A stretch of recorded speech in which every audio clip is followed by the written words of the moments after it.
Good afternoon, Village Oaks. I'm Matthew. And I'm Marcus. And we have some announcements for you. Green Club and Leo's Club meet every other Tuesday. Miss Bone and Miss Agardi have many community service opportunities. See them for more details. Don't miss Breakfast Club on Friday mornings. Donuts are $1. In late January, VIA will be holding an art contest. Keep an ear out for more information.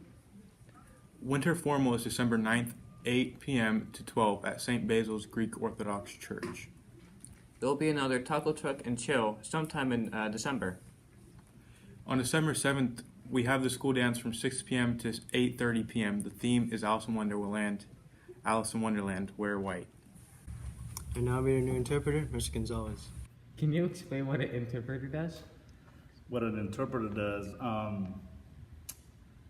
does is we pretty much, especially right now that we have a lot of Spanish-speaking parents and also students, what I do is I make phone calls, I set up appointments, that sort of, sometimes even paperwork. I translate paperwork from English to Spanish.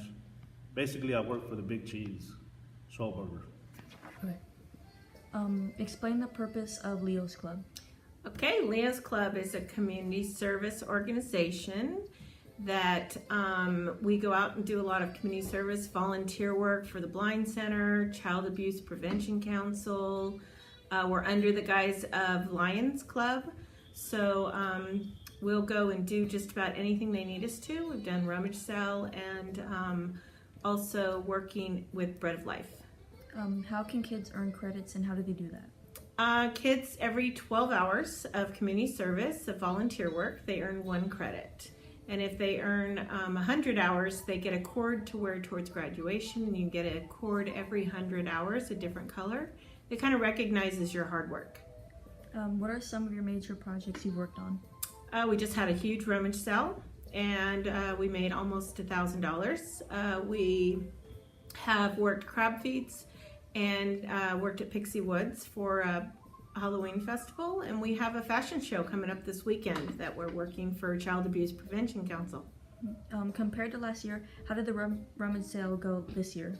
It went very well. We did the rummage sale inside the multi-use room, which was a lot easier. We made $100 less.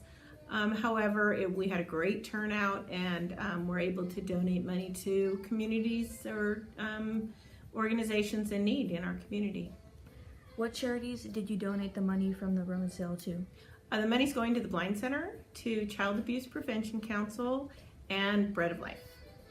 Is there anything else you'd like us to know about Leo's Club? Yeah, anyone can join at any time. And if you see this on Miss Bowen's door or my door, it means that we have a meeting on that Tuesday. So every other Tuesday we have a meeting. Make sure that you look for this sign. Anyone is welcome. Community service hours are needed to graduate high school. It will help you get elective credits. Make sure that you come to the meetings and participate. Also, if you want to go ahead and log into this Remind Me app, get the Remind Me app, we will remind you anytime we have community service activities going on. We have multiple activities every single month. Kids are earning 1 credit to 2 credits a month just from doing community service. So come on, it's a lot of fun. You'll be able to bond with your peers and help out your community. Thanks.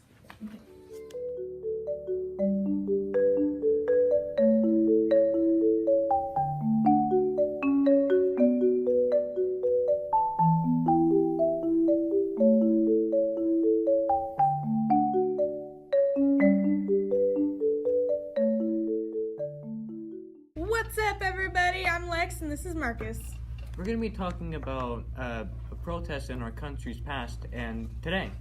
Some examples of peaceful protests in history include the Women's Suffrage Parade in 1913 for the women's right to vote, the Montgomery bus boycott in 1955 to protest treatment of people of color on public buses, the March on Washington in 1963 for jobs and freedoms of people of color, the Delano grape boycott in 1965 to protest unfair treatment of migrant workers, the March of Selma in 1965 to protest civil rights violations, The Mexico City Olympics in 1968 to protest unfair treatment of people of color. The Vietnam protest in 1969 in Washington, D.C. to protest our involvement in the Vietnam War. And most recently, the Women's March of 2017, the largest yet, with an estimated 500,000 marching and 673 marches on all 7 continents. Fast forward to this year, there has been a lot of controversy in the news lately about professional football players kneeling during the national anthem before football games. They are kneeling to protest against and bring attention to police brutality against people of color in the United States. Many people believe that this protest is very disrespectful to the flag. This has become one of the most controversial topics this year. Let's see what our staff and students have to say about it. Segment of VO on the Chase. We decided to ask the Village Oaks student body, do you think that the football players kneeling during the national anthem is disrespectful? This is how VO responded.